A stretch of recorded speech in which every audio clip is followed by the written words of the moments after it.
Hello, everyone. I hope you can. We can. Oh, yes, good.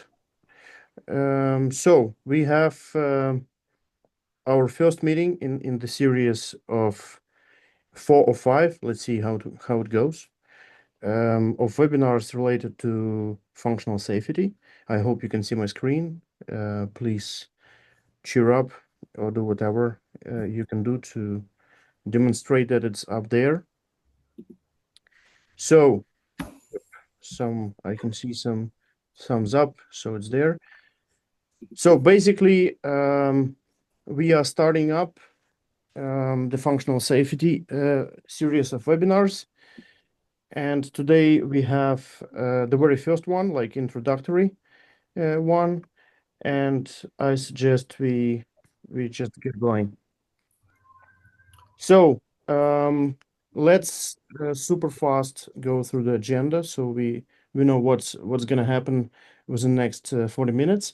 First of all, we will start with talking about what is functional safety and why it matters, so why it's needed and how it's used in the industry.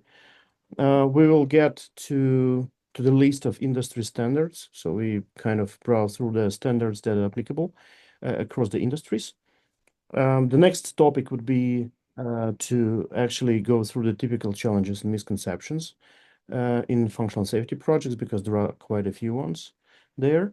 How we can tackle those challenges, misconceptions, and then we will end our webinar with the ideas for help if you need any. And I think that would be the good way to, I would say, to wrap up this webinar. So, as I mentioned in the very beginning, we have planned 4 webinars. Maybe actually the fifth one will pop up. And today we are talking about the very first one, that is Introduction to Functional Safety. The next one will concentrate on actually doing the architecturing of functional safety applications and systems. The third one is going to be about the process side of things, how to build the process and the organization that can help you to actually develop functional safety, I would say certifiable and ready to the market products. And the webinar number 4 will be a bit more like hands-on on tools and tricks for functional safety projects. And if we manage to get to the fifth one, if we have enough time and people joining this very nice series of webinars, we'll probably discuss a bit more complex topics related to calculations you can use in functional safety projects, meaning how do you actually apply those pretty challenging equations to calculate your diagnostic coverage, your probabilities and stuff like that you can use for assessing actually different standard requirements. So a little bit on the presenters. The first presenter is me, Alexander Lubimov. I'm business director in EKTOS development. We have actually 3 departments in EKTOS. I'm in charge of developing products for our clients. I do have some experience in, I would say, electronics and embedded products development in general. And I have been doing quite a bit of functional safety related projects over the years. And then the next presenter is Vadim Dovopoli, who is also on the top of the screen. You can see he's waving his hand, who is our technical solution architect.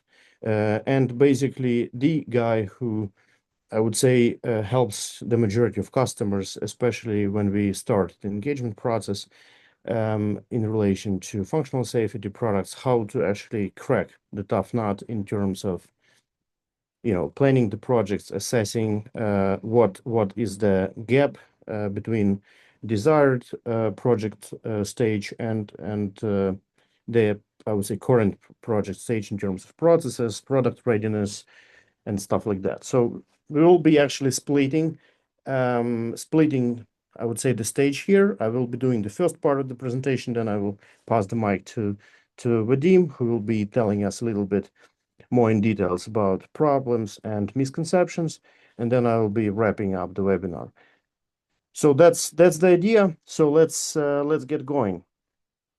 So before we actually go into details about, I would say, functional safety and why it matters and who the hell would want that, well, first of all, I want to kind of drag your attention to the reality why functional safety, why safety at all applicable to products. First of all, we need to understand that it doesn't matter how we design our products, they will fail at some point, either because they have some problems in their design, or because there are some malfunctions, or some components or parts of the products are kind of experiencing some real life failures. That is why we need to address those failures somehow. And generally speaking, we can actually split all the problems or failures into, I would say, big pillars. Pillar one is something small. We probably come across problems with our laptops, phones, and a lot of cars, a lot of electronic devices around us that are, I would say, I wouldn't call them actually funny, but they somewhat just creating noise, but do not basically lead to any major problems. So we need to restart. We need to, I would say, I don't know, close the program and open it again. So something like that. So and then it works fine. But we have also the second pillar of the problems, where problems are leading to something dangerous and sometimes lethal or cumbersome to handle. And this is the type of problem we want to concentrate when we talk about functional safety. So how do we actually address those problems? Well, first of all, we as developers and sometimes also producers, we have to provide a specific amount of countermeasures to be able to actually document and to be able to, I would say, intercept the problems before they lead to non-safe operations. And that's one thing. Another thing is that every year we have more and more nationwide regulations that are kind of pushing us towards specific certifications or directives or market regulations that are actually demanding products to be more safe. And this is only for better. We know that. So and we see that amount of regulations and standards is actually climbing up all the time. So we will look on the roadmap of how the functional safety standards were building up, but it's drastically changed over the last 10 years, I would say. So what is also important to mention is that there are a lot of products that were initially, when you designed them, let's say it was 10 years ago, they were not obligatory to be certified towards functional safety. So there were a lot of products that were like important to be safe. That's all fine, but there was no, I would say, a legal and a mandatory certification process. So you can actually develop your product, you can put it to the market, and all what happens if it fails, then you get like a negative reputation, you get negative feedback from the market, just saying, okay, that product is not actually that of that high quality. And there is a specific bunch of products that were designed and manufactured like 10 years ago. They are still selling today, but over the 10 years, regulations have changed. And because of those changes of the regulations, those products today, they are actually applicable to be undergoing the certification process as well. So meaning that you cannot sell them unless you actually defend that those products are safe to operate. So that's why it's really important to assess your product portfolio and to keep your eyes open on new coming standards and regulations. So what is functional safety?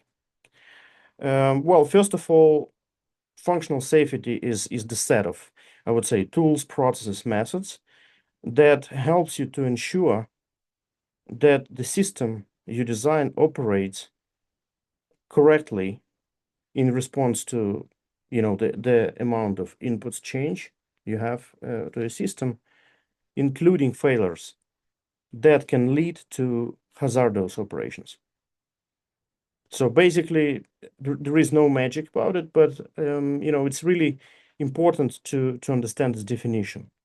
And why it's important? Well, first of all, it protects a human life from injuries, from death and stuff like that, and it protects also environment.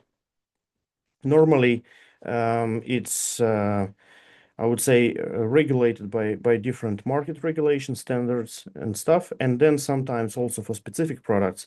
We saw it seldom, but still it exists, where customers actually put some specific standards in the requirement specification, because even if you don't have a specific regulation for your kind of product, you can still stipulate in the requirement specification that I want this product to be compliant to this specific safety standard, because it's important. It's important for branding. It's important for its business function.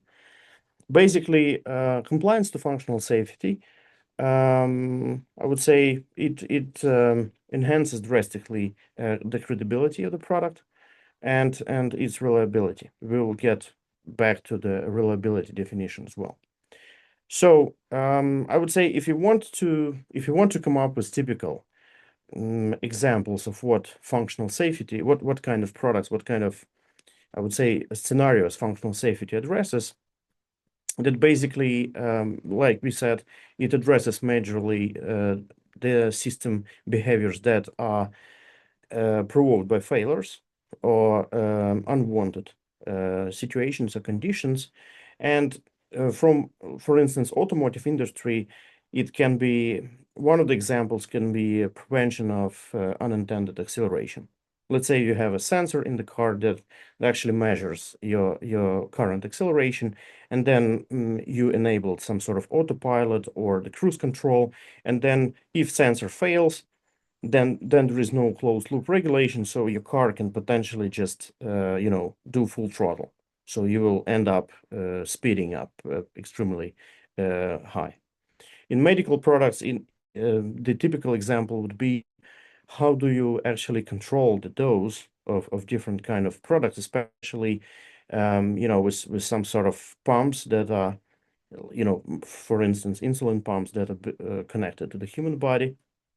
So you can control the dosage, ensuring that people can actually resist or survive the dose that is, I would say, delivered by the product. And in industrial, I would say, applications, the typical example would be, like safety stop or shutdown of whatever kind of system. It can be conveyor belt, it can be, drilling machine, it can be nuclear reactor in that matter, that have to shut down in case when you have some failures of either sensors or actuators. Well, when we actually discuss why electronic products fail, we can break down the reasons for failure to basically few classes. Well, first of all, we have runtime faults. So when the system runs well and then something happens, so and then just it's not covered in the system design, so it actually goes down. It just fails because of different reasons. Then we have design errors, meaning that we spend too little time for designing the system that is robust enough.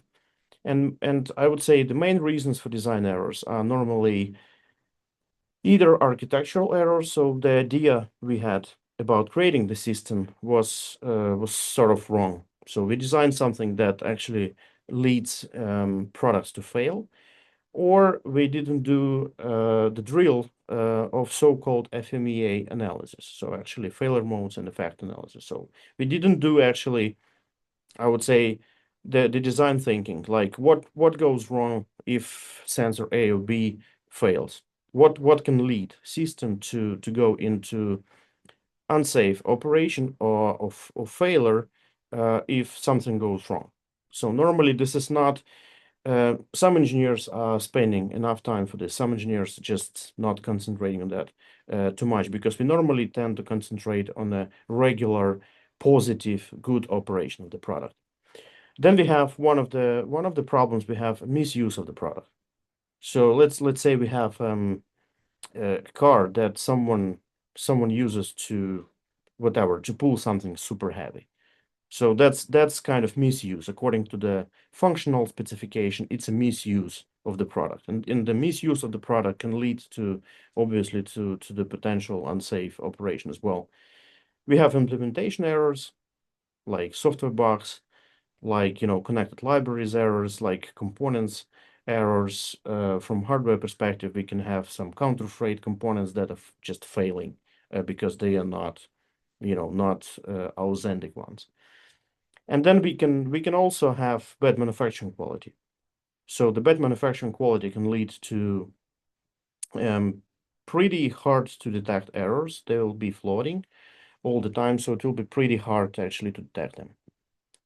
So when we concentrate on, I would say, discussing how stable and how reliable, how safe, how available systems are, we normally manipulate with three major terms: safety, reliability, and availability. And it's important to understand the difference here. The safety is basically something what helps us to get away from unacceptable risks. So that's what basically safety helps us to do. It prevents hazardous outcomes of system operation. So the example could be the airbag that deploys safely, even if its sensor fails. Reliability is something completely different. Reliability normally addresses the ability of the system to actually perform its function. So to perform something what you had in the functional specification, meaning business function, business feature of your system. And normally I would say the ability of system to do this business function over time, and that's what we normally call reliability. And then we have availability, and availability is something also different. And availability normally is something what describes, I would say, how sure you are that your system can actually do its business function whenever you need it. So sometimes we have, for instance, we have a smoke detector sensor in our house. How sure you are that it can actually detect the smoke when it comes out of something. That's the availability thing. So a little bit on historical background, why people started to think about functional safety. Well, we do have we just put here like the three most known, I would say, problems, catastrophes around the globe. The first one was in India in 1984, called Bhopal disaster. Basically, there was a gas leak. There was no safety systems around. So basically, this methyl isocetanate that was basically going out killed a lot of people and injured around 25,000 people. So that was the huge one. Then we have this Piper Alpha explosion in 1988, basically killing 167 people just because of oil platform was caught some fire. And then also because some of us are Ukrainians, we remember in 1986 we had the Chernobyl nuclear power plant explosion that basically ruined the majority of the FuSa nuclear reactor, basically also ending up with a lot of injuries and problems. So based on that reasons, engineers around the globe, they started to think, okay, we need to do some countermeasures. How we can be sure that we never see this again. And that's why people started to think about, like what is risks, how to do the risk management, how to ensure that there are some fail-safe mechanisms in embedded products, and how do we monitor that systems are operating nicely. And believe you or not, but people started to think about safety only in mid-80s.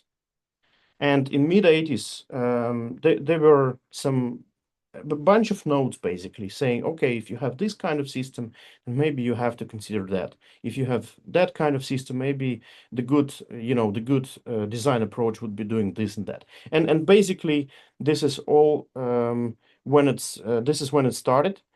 And only in 1998 and 2000, the first standard, that is, IEC 61408, started to somewhat crystallize and so started to basically to get going, to be used for functional safety products. And basically, this IEC 61408 is the mother standard of everything else. You can see that it addresses via different substandards. It addresses a lot of different industries, from automotive, medical, machinery, military, and avionics, robots, everything. So basically, this is how the whole standard work is placed around 61508. And just for your understanding and reference, I compiled this list. It's not probably the complete list, but it's pretty, I would say, excessive list of the standards that are applicable for different industries.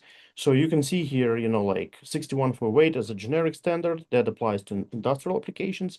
You can see automotive machinery standards. You can see standards related to medical devices, agriculture and forestry, railway, in green a little bit about aerospace, and then we have the process industry, and then also the military standard, MIL STD 882, that basically addresses functional safety for military products.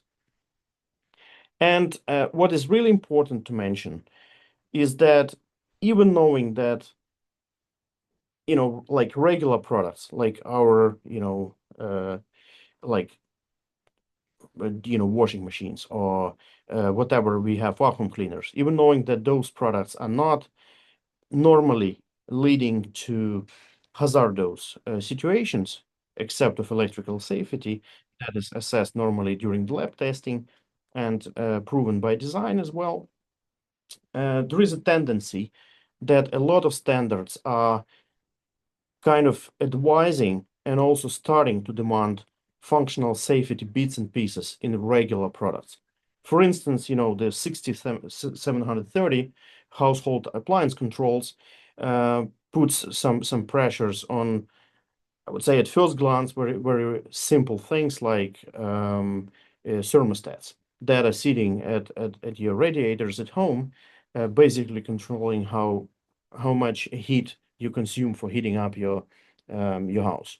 So the reason why I want to point this out is that there are a lot of standards that at first glance are have nothing to do with functional safety, but still every iteration, every new release of harmonized standard, they add and carve, in a bit more and more and more bits and pieces of functional safety or typical functional safety applications recommendations, especially related to software quality and software protections.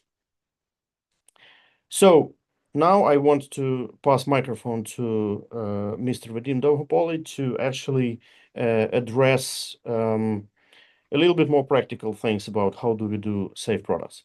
Vadim, the floor is yours. Yeah, thank you very much, Alexander.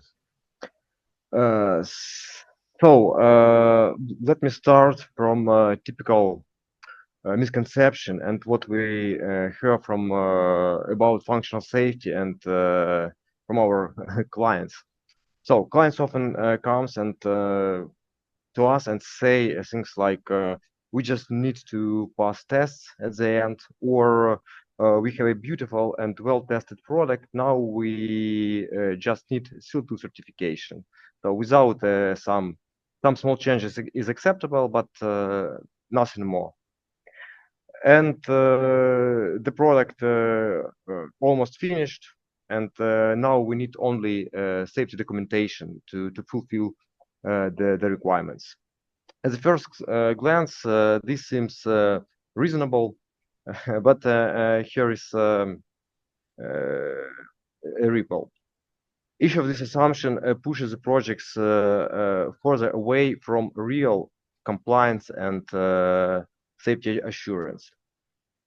For example, the idea proven in use often comes and companies assume it means that if we sold the product long time and there is no complaints, we can say that it is proven in use. But the reality is, unless you have had a formal field failure recording process, structured incident logs, and impact analysis for each change, the use isn't proven in safety perspective, in safety sense. The misunderstandings creates a ripple effects that spreads into project planning, documentation, and company culture. And will create a lot of ripple and problem on certification and audit. That's why we need to shift thinking from just testing to build to thinking about how to build a safety system from the design. Please, next slide. Yeah, now let's zoom in on what is arguably the hardest challenge in safety, in functional safety. Convincing team and management that functional safety is not just a lab testing or some final checkbox or some, a set of documentation that you need to prepare. The idea that we just need to pass external lab testing is the most persistent myth we face, and it's often the biggest blockers to be success. Yeah, we're explaining this like iceberg analogy. So what you see above the surface, the working product, the code, the test reports, looks like most of the job, but in reality, what is beneath the surface? It is requirements management, risk assessment, it is verification and validation planning, it is safety concept, it is functional safety management, configuration management, and a lot of parallel activities which add quality to your product and make it safe. We also use one set rule to explain how it works. Roughly, a sort of work is the product itself. It is what we are usually doing for general product, which does not require functional safety. And another sort is testing. So we have to verification validation. So you have to test extensively your product, planning your tests, and execute and document the result properly, and respond on the findings. And the third part is a process. It is how you have to describe and you have to establish how you want to run how you want to execute the development of your product and describe entire life cycle and clear state how you will get the product. Yeah, and it is not just technical challenges, it is organizational one. And as early you recognize this, that you need not only to develop your product well, but you also need to change your organization to fulfill the requirements of the standards, to be compliant with the functional safety standards. So I'll type this next one. Yes. So how do we actually tackle the functional safety project? Especially when the product is already been developed or even close to the final. Let's break it down into two perspectives: what and how. What needs to happen? First, you need to think like a safety engineer. Start by imagining the hazardous operation, what can go wrong, what can fail, and if it fails, what the consequences can be, how dangerous they are, what is the response on these fails, and start to think over the faults and behavior on these faults and reaction of these faults. Also, some of the faults, they are very they have very low probability, or it is combination of faults. And here we have to start risk assessment, where we have to look into probability versus consequence. So sometimes the default is even not dangerous, and we don't need to spend a lot of time and effort to think over about this. Having the risk assessment and defined risks and consequences, and it means that our risk process is established, and we can start thinking about safety requirements for the product. How much the system, how must the system behave to reduce or eliminate the risks when it happens. Then you move to implementation strategy, and this is a place where your engineers will shine, because we have to identify countermeasures, if it is needed redundancy, diagnostics, how to monitor this, safety-oriented software testing, and other stuff which helps you to reach functional safety. And finally, you need to overreach verification and validation, like fault injection, unit testing, integration testing, and type testing. Everything is structured and prove your safety concept is fulfilled. Please, next one. Yep. So what do we do when a client has a product nearly to the finished, but not safety life cycle applied to that one? The key is to avoid the big bang process dump here. So you cannot drop ISO 26262 or IEC 6148 on the team and expect buy-in. We always start from something what we know, from products. We review what is already exists: hardware, software, interfaces, known failure modes, and this gives us two advantages. We build technical credibility because we know about your product, and we can understand what you want to do. And from the other hand, it gives us ability to create a gap in a way that team can understand and accept. So next, we create a step-by-step roadmap toward compliance. That roadmap is not generic. It is built around the existing maturity of the team and the actual life cycle stage where you are at this moment. At each step, we reveal the process and organizational need in small pieces, align it with current work. This avoids resistance and helps internal team keep momentum. And most important, we help the team gain functional safety knowledge while executing. So it's not a theoretical training session disconnected from reality. It's live learning based on the actual system. So we are helping to get knowledge during the process. Please, next slide. Thank you. And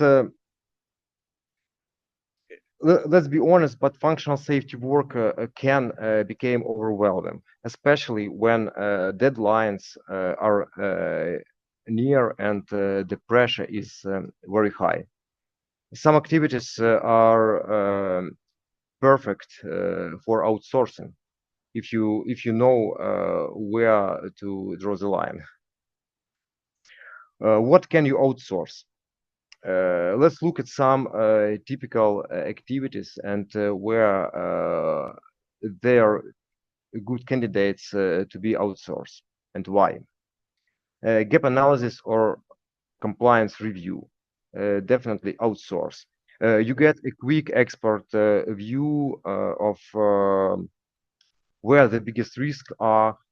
It's like tracing your project. So we will look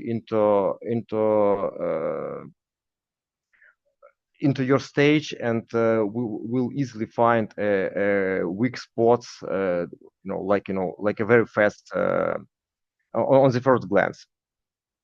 Safety planning and templates. And it obviously you don't need to reinvent the wheel. You can get a ready-to-go plan tailored to your situation. So understanding where you are and the life cycle, we adopt our guideline and provide you with what you really need and in the scope what you really need. Failure mode and affected analysis and fault tree analysis. It's also can be outsourced. This method are powerful but time-consuming. Experts can guide your team, speed up the process, and avoid internal bias. Tool qualifications like compiler, code generators. It is specialized, and it can be outsourced to other engineers to create reports, to assess them, and also to make you more confident in the tools you selected. Safety documentation formatting. Formatting is not your core intellectual property, and it still is required for certification to have it.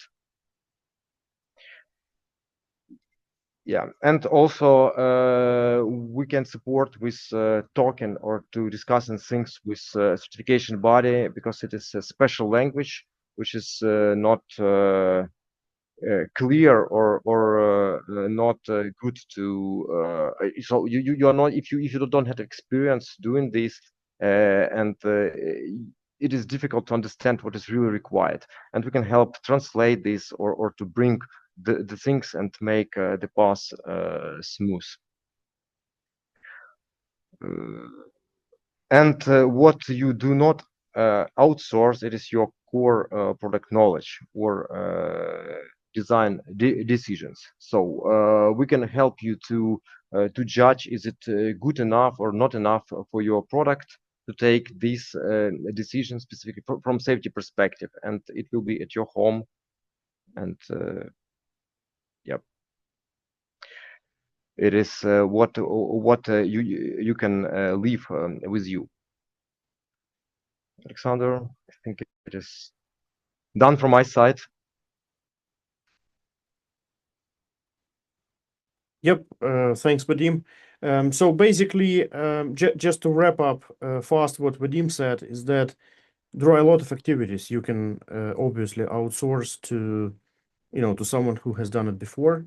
We always tell our customers that it takes one project minimum to be able to understand the complexity of making functionally safe, functional safe products, and normally it's a lot of talks and efforts before two teams align and before people actually realize that things shall be done slightly different.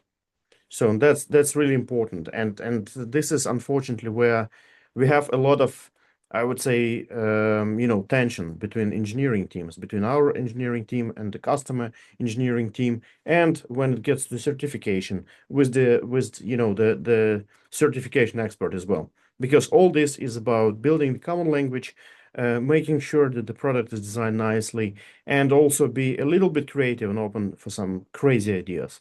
Especially things like failure tree analysis. You need to think how your product can fail. And normally it's not typical for people. People tend to think about normal behavior. So that's why this is really iterative process and process about building, the team spirit, building trust, and then it goes pretty well afterwards. So wrapping up this introductory presentation, I can say that basically we are here at introduction. So that's where we discuss some concepts and stuff. On webinar 2, we'll be talking a little bit more on architectural matters. So it's gonna be way more heavy on technical matters, talking about, like how do we design safe products? What kind of design concepts, approaches, different methodologies we can use to build fail-safe architectures. So that's what we do. So this is how we tackle the design part of that triangular thing. Then webinar number 3, we'll be talking about processes. So how can we sustain development process to be actually good enough for functionally safe product? So we'll actually look into different parts of the process, how we document stuff, how do we, I would say, collect all the artifacts, how we store them, how we put traceability in of everything, requirements, their coverage, ta. So that's what we do. And by that we will tackle the process part. And then webinar number 4, where we will include one more expert from our team who will actually talk a little bit more like, regular software developer language to all of us, how to actually do some practical hands-on tips and tricks, how to use the tools and processes and design approach to actually make the functionally safe product. So that's what we're gonna discuss at webinar number 4, and we will also touch upon things like, fault injection mechanisms and model-based designs and stuff like that. So that's the plan. Basically, why you should talk to us when you need to have functional safety product. Well, because we do have some experiences like, constructing safety related products for customers. We have been doing a dozen of products of different size and different complexity in terms of IOs, business logic, and stuff like that. We can do end-to-end support. Basically we know all the certification workflow and safety cases, bringing your team to the certification body. We do have some tech skills apparently, how we can start thinking on a system level, how we can drop down needed decisions to implementation, stuff like that. So basically, yeah, we are adaptable. We can adopt to, to different kinds of applications, and we can support you, whenever you need us. So that's why you can talk to us, and we can help you to actually get some excitement from this, safety journey. I would say so. So basically, that's all for today from me. I think we have like 7 minutes for questions. So you're welcome to unmute yourself and ask the question, or write in the chat. So if you are not well connected to the voice connectivity.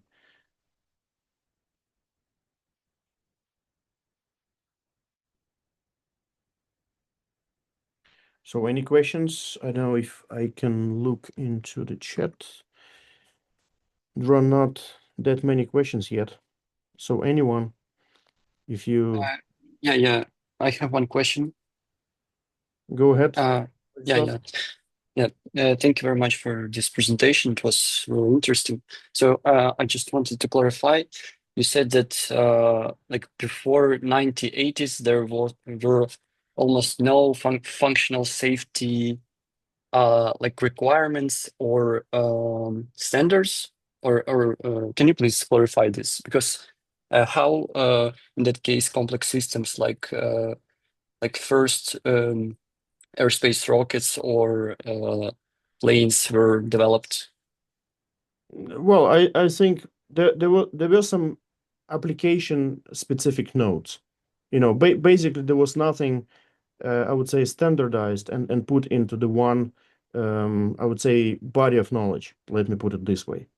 Apparently aerospace industry always had some, some design ideas. How do you design a rocket? How do you design an airplane that goes up and delivers things? And maybe those specific industries, like military, aerospace, maybe they had some their homebrewed, so to say, standards. And I think it would also, in my mind, it would also pretty close across different vendors. NASA had something for themselves.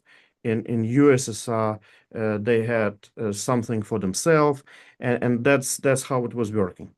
That's why I say that it was regulations and safety notes all over the place, but there was no one body of knowledge saying, guys, these are the safety levels, like safety integrity level, 1 to 3. These are the measures. These are the ways to make it safe. So, and only in 90s, people started to think, okay, maybe it actually makes sense to use some of the knowledge from closed areas, from different vendors, and actually put it all together into one standard. So that's what that's basically what I mentioned. Yeah, I got it. Yeah, thank you. So there is a question from Sergey: how would you estimate the functional safety related work? What does it take? Well, as Vadim said, that normally we estimate. Let's say we have a very simple application. We want to make like a regular table calculator that kind of calculates some numerical stuff. So, and we for designing the product, we would, let's say it will take 100 hours.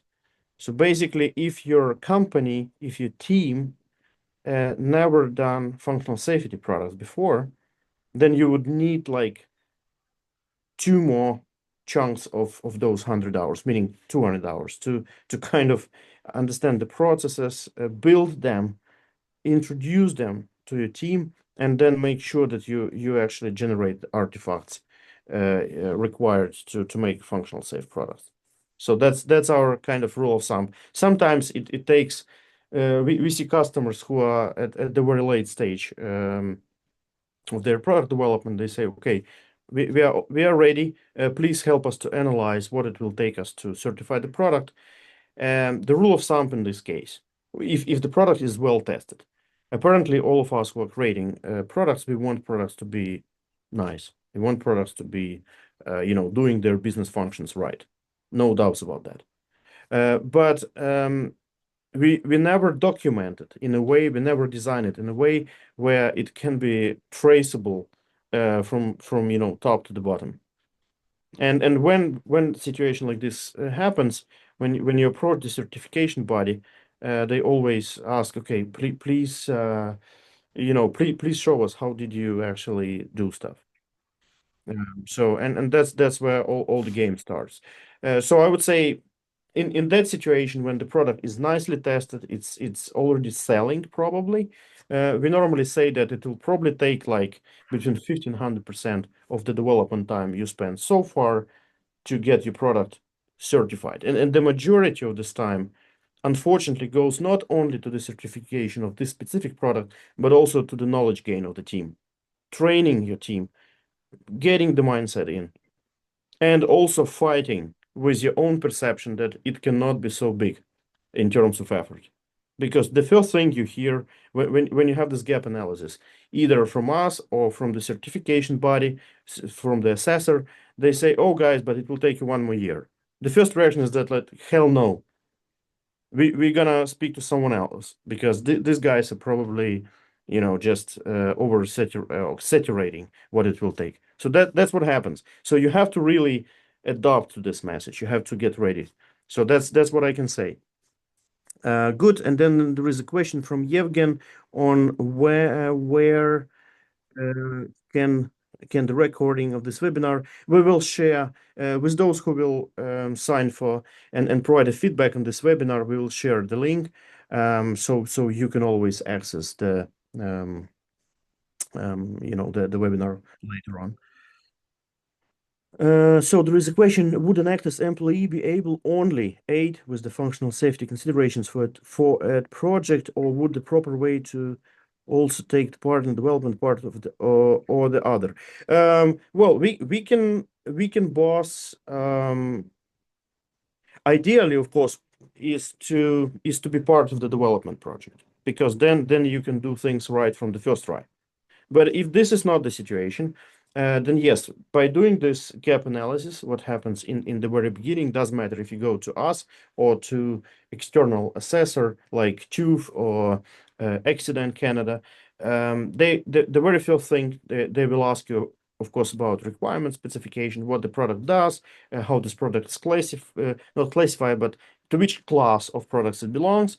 Then they do the gap analysis, basically interviewing the product owners. Like, okay, what the product is, what it does, where is the FMEA, where is the risk registry, So then all this starts. So basically, we can also start from the gap analysis and advise you from there.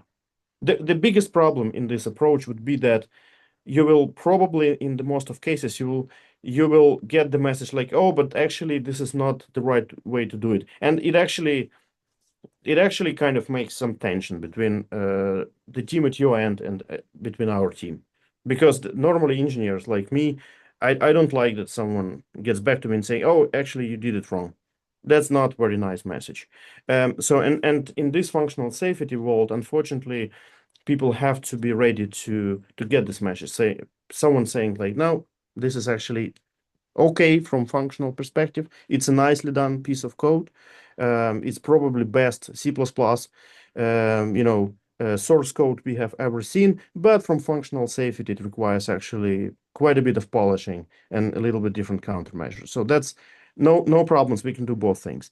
Okay, and there is a question from Manuel Sanchez, which should be the best starting point to work with EKTOS after establishing partnership, like presenting the current FMEA, the PRS before, in fact, putting hands on the electronics. Yeah, I think that would be a great way of starting it. Product description, even before product requirement specification, I would say the good way to be to have like, short product description, because requirement specification is something normally pretty long and extensive, and then you put a lot of different things in it. But if you have a short product presentation to onboard us into what the product does, why do you believe it shall be certified towards functional safety standards? Why? Is it because it's insulin pump, or is it because it can explode, or why? Where does it come from? We also sometimes recommend our customers to come up with competitor analysis. Sometimes it's extremely nice to look into what your competitors do and say, okay, they seems to be certifying their product towards that standard and safety integrity level 2. Then it makes kind of also alignment, so you can learn from the market, and it will probably generate some good insights what to do. And then yes, FMEA, and then we can take it from there. So there are no more questions. Maybe I was, yeah. Thank you too, Dmitro. So that's all from me. We are a little bit above time, so I really hope you can still have a nice evening. So let's stay in touch, and we will get back to you with the date of next webinar, and we'll be happy to see you again on board of our webinars. Thank you very much. Thank you. Goodbye. Thank you. Bye.